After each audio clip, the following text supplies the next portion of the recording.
Degrassi, the iconic original Canadian series that has fanship worldwide, is coming to an end of its run on MTV. 14 seasons, actually, with Bell Media. Let's talk Degrassi with Luke B. Drew on the show, who's here this morning. Good morning to you. My friend. How are you feeling? Are you sad? Are you happy? Are you displaced? No, I think it's a mix of emotions. Obviously, it's tough to have to leave the show and have to see it ending on MTV, but I think it's bittersweet for everyone. All of the characters kind of wrap up their storylines in a really interesting way, and I think they did a nice job kind of completing the show. Okay, so the season finale is tonight. But there's a follow-up movie as well. Yes, there's a follow-up movie to kind of kick off the rest of the season, because Degrassi did get moved to Netflix. Right. So it's not the end of Degrassi as we know it, but just here on MTV, and that's on August 2nd is the movie for the rest of the fans to kind of continue into the Degrassi world. What Degrassi has done, and when I mentioned this earlier, it's iconically Canadian, we know it, but there are fans all over the world. There are famous actors like Quentin Tarantino is a fan of the show. Yes, Kevin Smith is a fan of the show. Yes. And these people are pretty qualified to know what really good television and good entertainment, visual entertainment is all about. So what is it about Degrassi, do you think, that appeals to, I mean, not only the general public, but experts like that? Yeah, I think that the one thing that the writers and the producers at Degrassi have just been able to accomplish over the past more than 15 years, 30 years, is they keep every topic and every conversation so relevant to what's kind of going on in our society and in the cultures of the teenagers today.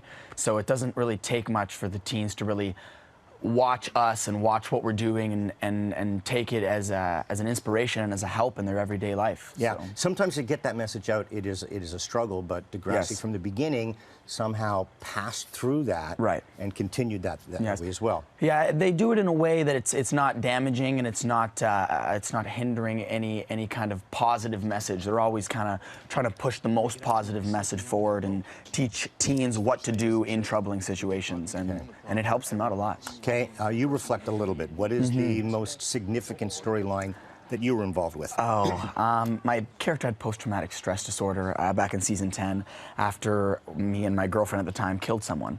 So that was a very interesting storyline to play, you know, being constantly worried who's gonna jump around the corner. You know, I got to join a fight club. Honestly, I was really blessed in my 5 seasons of Degrassi that I would read the new episodes and I'd be like, oh, I'm doing this. Oh, now my character's gotten someone pregnant now. Oh, okay, that all makes sense. Wow. Trust me, it's just a roller coaster. If you don't know exactly where it goes, even I get confused sometimes. There have been so many episodes when we were talking about going back almost 30 years. Did you actually, before you got the role, did you go and look at the old Degrassi, when it was just Degrassi, then it became Degrassi. The kids Degrassi Street. I think every Degrassi actor that kind of comes onto the show, you have to do a little bit of recon just to kind of know what you're getting into. A sortie, as they say in military terms. Yes, some kind of backup check to see what you're getting into. But I don't think there's any way you could possibly watch all the episodes. I know I was in over 140 episodes myself over the years, so you got to watch a few. But definitely not all of them.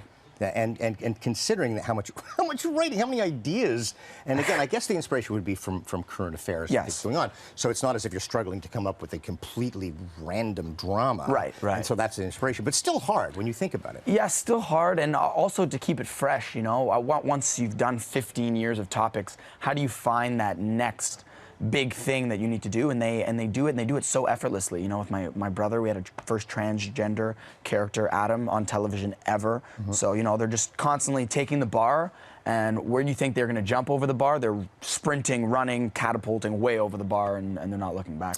Thanks, man. Thank you very much. Okay, so the season finale is tonight, 9 o'clock on MTV, and then Degrassi Don't Look Back on Sunday at 9 o'clock as well. Pleasure to have you here. Bring a tissue. Okay. I keep them in my pockets all the time. All right.